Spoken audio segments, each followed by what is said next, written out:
Welcome friends, आपका स्वागत है मेरे जीजे ट्यूटोरियल चैनल पे।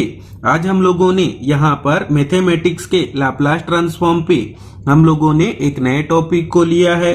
तो हम लोग यहाँ पर लाप्लास ट्रांसफॉर्म पे देखेंगे कि जब लाप्लास ट्रांसफॉर्म पे continuous time domain function F of T का वैल्यू कॉस हाइपरबोलिक फंक्शन हो, जो कि कितना है, F of T is equal to cos H A T. तो हम लोग इसके लाप्लास ट्रांसफॉर्म को किस प्रकार से कैलकुलेट कर पाएंगे। तो आइए कैलकुलेट करते हैं कॉस हाइपरबोलिक फंक्शन के लाप्लास ट्रांसफॉर्म को। तो हम लोगों को यहाँ पर continuous time domain function F of T का वैल्यू कितना लेना है, तो लिख पाएंगे F of T is equal to cos H A T. और हम लोगों को इस कॉस एच ए टी के लाप्लास ट्रांसफॉर्म को कैलकुलेट करने के लिए कॉस हाइपरबोलिक फंक्शन के एक्सपोनेंशियल रिलेशनशिप को लिखना होगा।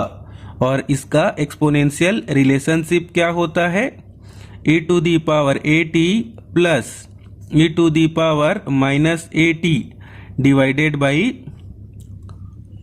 2। और जैसा कि हम लोग जानते हैं कि लाप्लास ट्रांसफॉर्म का बेसिक रिलेशनशिप क्या होता है, जिसके हेल्प से हम लोग किसी भी कंटिन्यूअस टाइम डोमेन फंक्शन के लाप्लास ट्रांसफॉर्म को कैलकुलेट कर पाएंगे। तो यहां पर हम लोग लिखेंगे L of F of T. तो यहां पर हम लोगों को इक्वल साइन के इस तरफ लिखना होगा इंटीग्रेशन के साइन को, जिसपे हम लोगों को लिमिट लेना होगा 0 टू इन्फिनिट। और यहाँ पर हम लोग इंटीग्रेशन पे लिख पाएंगे F of T E to the power minus S T D T. और हम लोगों को यहाँ पर कॉस एच ए टी के लाप्लास ट्रांसफॉर्म को कैलकुलेट करने के लिए आगे यहाँ पर लिखना होगा L of cos H A T. और हम लोग यहाँ पर आगे इस कॉस एच ए टी के लाप्लास ट्रांसफॉर्म को कैलकुलेट करने के लिए इस एफ ऑफ टी के जगह कॉस एच ए टी के एक्सपोनेंशियल रिलेशनशिप को इस एफ ऑफ टी के जगह पे पुट करना होगा। तो पहले हम लोग इंटीग्रेशन का साइन बनाएंगे, उस पर हम लोग लिखेंगे 0 टू इन्फिनिटी। इस एफ ऑफ टी के जगह हम लोग कितना लिख पाएंगे, A to the power A T plus A to the power minus A T divided by 2। और हम लोगों को इसके साथ मल्टीप्लाई करना होगा e to the power minus S T D T. अब हम लोग यहाँ पर आगे इस वाले टर्म को सिंप्लीफाई करके लिखेंगे। तो 2 को हम लोगों को इंटीग्रेशन से बाहर लिखना होगा। तो कितना हो जाएगा 1/2। फिर इंटीग्रेशन का साइन, इस पे लिमिट 0 टू इन्फिनिट। और जब हम लोग e to the power A T और e to the power minus S T को मल्टीप्लाई करेंगे तो कितना हो जाएगा, e to the power minus S minus A T. और t के रिस्पेक्ट में इसको इंटीग्रेट करना होगा। और हम लोग इस इंटीग्रेशन को आगे सिंप्लीफाई करके और किस प्रकार से लिख पाएंगे, तो लिखेंगे 1/2। फिर इंटीग्रेशन का साइन, जिसपे हम लोगों को लिमिट लेना होगा 0 टू इन्फिनिट। और जब हम लोग e to the power minus A T और e to the power minus S T को मल्टीप्लाई करेंगे तो कितना हो जाएगा, e to the power minus S plus A T. और t के रिस्पेक्ट में इसको भी इंटीग्रेट करना होगा। अब हम लोग यहाँ पर आगे इंटीग्रेशन करेंगे। तो पहले हम लोग यहाँ पर 1/2 लिखेंगे। और जब हम लोग e to the power minus A T को t के रिस्पेक्ट पे इंटीग्रेट करेंगे तो हम लोगों को यहाँ पर न्यूमरेटर पे कितना मिलेगा, e to the power minus S minus A T. और डिनोमिनेटर पे माइनस एस माइनस ए। और हम लोगों को यहाँ पर लिमिट कितना लेना होगा, 0 टू इन्फिनिट। अब हम लोग इस साइड को भी ठीक इसी तरीके से इंटीग्रेशन करेंगे। तो लिखेंगे 1/2। और जब हम लोग e to the power minus S plus A T को t के रिस्पेक्ट पे इंटीग्रेट करेंगे तो कितना हो जाएगा, तो न्यूमरेटर पे हम लोग पहले लिखेंगे e to the power minus S plus A T. और डिनोमिनेटर पर कितना आएगा, माइनस एस प्लस ए। और यहाँ पर हम लोगों को लिमिट कितना लेना होगा, 0 टू इन्फिनिट। अब हम लोग यहाँ पर आगे इंटीग्रेशन पे लिमिट पुट करेंगे। तो लिखेंगे 1/2 और जब हम लोग t के जगह क्या पुट करेंगे इन्फिनाइट, तो जो भी t के साथ मल्टीप्लाई होगा वो भी पूरा क्या हो जाएगा इन्फिनाइट। तो कितना आएगा e⁻∞।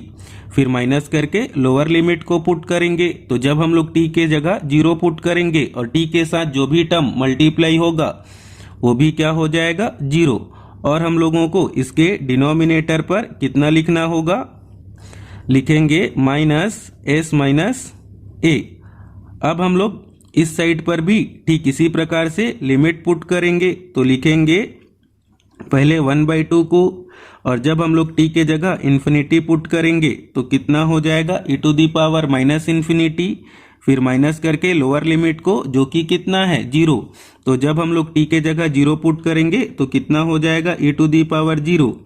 और डिनोमिनेटर पर हम लोग कितना लिखेंगे -s+a। जैसा कि हम लोग जानते हैं कि e⁻∞ क्या होता है 0 और e⁻0 क्या होता है 1।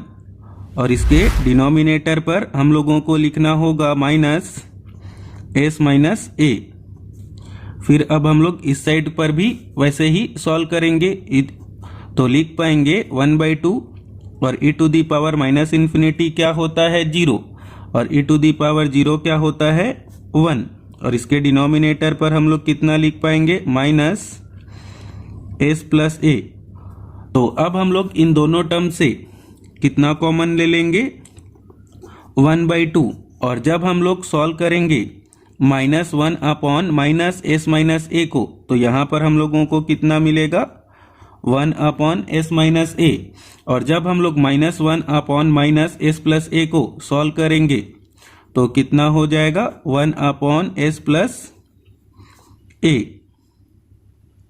अब हम लोग यहाँ पर आगे सॉल्व करेंगे तो एलसीएम कैलकुलेट करना होगा, तो ब्रैकेट के बाहर लिखेंगे 1/2 को और जब हम लोग s+a का 1 के साथ मल्टीप्लाई करेंगे तो कितना हो जाएगा s+a। और जब हम लोग इस s-a का 1 के साथ मल्टीप्लाई करेंगे तो कितना हो जाएगा s-a। और हम लोगों को डिनोमिनेटर पे s-a और s+a को मल्टीप्लाई करके लिखना होगा, तो लिखेंगे s-a इंटू s+a। और जब हम लोग इसको आगे सॉल्व करेंगे तो पहले लिखना होगा 1/2 को और यहाँ पर से देखेंगे न्यूमरेटर में a क्या हो जाएगा कैंसल और s ऐड होकर हम लोगों को कितना मिलेगा 2s। और हम लोगों को s-a और s+a के लिए a+b और a-b के फॉर्मूले को यूज करना होगा, तो लिख पाएंगे s² - a²। यहाँ पर हम लोगों ने सीखा कि जब हम लोग Laplace transform cos hyperbolic function cos h(at) का लाप्लास ट्रांसफॉर्म कैलकुलेट करें तो हम लोगों को कितना मिलेगा, न्यूमरेटर और डिनोमिनेटर से 2 कैंसल हो जाएगा और यहाँ पर हम लोग लिख पाएंगे s/s² - a²। इसी के साथ ही हम लोगों का यह टॉपिक कंप्लीट हुआ, जिस पर हम लोगों ने सीखा कि लाप्लास ट्रांसफॉर्म पे अगर कंटिन्यूअस टाइम डोमेन फंक्शन पे cos hyperbolic function cos h(at) हो तो उसके लाप्लास ट्रांसफॉर्म को किस प्रकार से कैलकुलेट किया जाता है। तो अगर आपको यह सब बताने का मेथड, समझाने का तरीका अच्छा लगा हो तो इस वीडियो को ज्यादा से ज्यादा लाइक और शेयर करें और साथ ही साथ मेरे YouTube चैनल को सब्सक्राइब करें।